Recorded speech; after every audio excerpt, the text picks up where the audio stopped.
Alright, this is Swaine reporting for BloodyKnucks.com. I'm sitting down here with co-founder of Hybrid Combat Promotions, Mike Carrier. We are right now sitting at the United MMA / National Capital Wrestling Club in Ottawa, Ontario.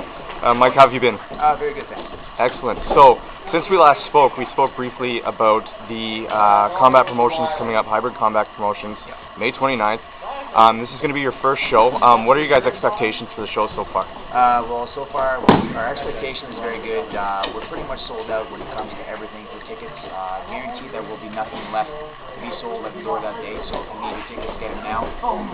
For myself, I have maybe, if I'm lucky, maybe 9 tickets left for sale. And some of the schools have sold out completely, and they're calling us again to see if we have any more, but unfortunately we're pretty much all out. That's good news, man. That's very good news. So the Hybrid Combat Promotions is going to be a amateur show.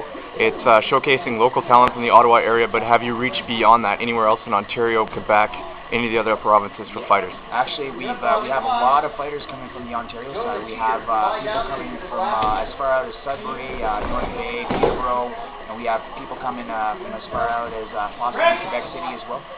Okay, excellent. Now, for future shows, are you guys expecting to have another show coming in 2009? Can we look forward to an H2 coming up, or is that just rumor mill right now? Most definitely. We're taking it one show at a time, but we've already had the talks about looking at our second venue. At this time, I have a lot of people that are interested in fighting. Just last week, I've had numerous phone calls for people interested in fighting. So we are definitely ready to start our card for our next show, our second show. And I'm the matchmaker for Hybrid Combat, which is a very stressful job because you're responsible for getting all the fighters ready and making sure you have the proper matchups. One thing we really want to focus on is the quality of each match, as opposed to setting up one person or whatever. We want to make sure that there's an even matchup, as opposed to making it kind of a massacre on one side. You know? So we're not favoring local fighters over outside fighters coming from the outside, from the outer extremities. We are definitely making sure that we remain neutral in how we set up our matchups. That's beautiful, especially as an amateur show, because these guys are they're just starting their careers. Some of them, their experience level is low. It might be high in one discipline and not in another. So it's nice to know that the matchmaking can be fair down the line and everything like that. So that's perfect. Now, explain to us the weight classes. I've seen that you guys have gone as low on this card as 120, I believe, for one of the fights. 130 is the lowest weight that we have. Okay. Each weight class, basically, we try to maintain as much as possible in the actual MMA weight classes that we see: bantamweight, featherweight, lightweight, welterweight, middleweight, light heavyweight, and heavyweight. But the thing is, because it's an amateur show, you do weigh in the same day, and you have about 5 or 6 hours of recovery. Each fighter has a 5-pound allowance, so if you fight at 170, you're allowed to come in as heavy as 175 on your weight day. Oh, wow. Which gives the fighter an opportunity to basically stay in good shape and not to be tired or completely depleted. We do have catch weights as well, too. We don't stick solely to the different weights.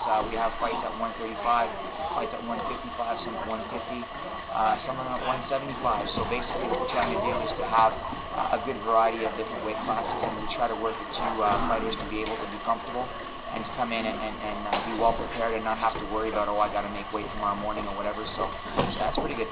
Beautiful. Now, there has been some changes to the fight card since we last spoke. I know BloodyKnucks.com has been following you guys since day one. So what are some of the major changes that has happened to the card? I understand that Anna Baroni versus Jose Opri is still on the card, which is important, but the main event has changed. What is the main event now? Well, the main event, actually, we weren't sure at the beginning what we were going to have as a main event.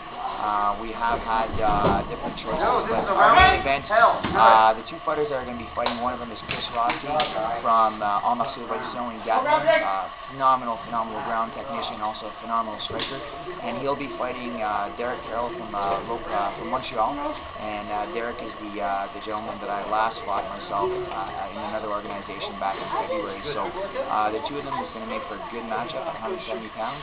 As you say, also for Anna Baroni and Jose Opri, we have a female bout on this card, which is going to be exciting. Let's just put it this way, this fight should be one for the record books, if you ask me. These women are training hard to be able to give the best show possible. with the card in amateur. In the last week, I've had about 5 or 6 changes for fights. So we have people on standby, and we're able to basically be able to match them up. We always have fighters on reserve, but sometimes it's hard because you have exclusive fighters on reserve, but they don't match up with the other weights that are there. So we're trying to make a good card. Okay, now leading up to the card, it's about a week and a half away, I believe. Yeah, it's next Friday, May 29th. Those doors will open at 7 o'clock, and the card should start at 7:30. All right, and are all the fight slots filled right now? Is there anybody that's still TBD, to be announced, anything like that? Because last I heard you were looking for a 170 as well. We were looking for a 170-pound fighter this morning. It looks like we filled that. Right now we're waiting to hear back for another fighter at 155 pounds. And if we actually get this guy to fight on this card, it's going to be awesome. It is the co-main event, and this individual will be fighting Daryl Hartley from Ronin. Okay. So we are looking for a very, very good, solid main card tonight, or into a week from now. Okay, sounds good. Now, ticket information. I know that people can contact myself, Vanilla Gorilla, on BloodyKnucks.com for tickets. I know that Mike Carrier here is also a member of BloodyKnucks.com. What is your handle on Bloody Knucks? Tapout74. Tapout74. You can also contact Tapout74 by private message if you're interested in tickets. His cell phone number, I believe, is also available on Facebook and on the Hybrid Combat Promotions Facebook page. So anyways, other than that, good luck on the event next week. We hope everything goes well, and we look forward to seeing you again, hopefully before the end of 2009. And is there anybody that you want to thank, any sponsors or anything like that you want to thank before we cut out for tonight? Well, first off, we have a lot of people sponsoring this event. I'd like to thank everybody that's actually purchased a ticket, that's making the show actually a reality. It's been a long time coming here in the area, and we're just excited to know that finally we're going to have a show right here in Gatineau, and there's no need anymore to travel outside the extremities and to Quebec City and Montreal and so on. So we're really happy that everybody who's supporting us, that they keep supporting us in their second venues and so on. Excellent. Well, Mike, it's been a pleasure to sit down with you once again. BloodyKnucks.com. I know that personally I am very excited to be sitting ringside to cover the fight, and we will keep everybody posted on the event as it happens. And we look forward to speaking with you again soon. Sounds good. Thanks again. All right. Thanks, man. Take care.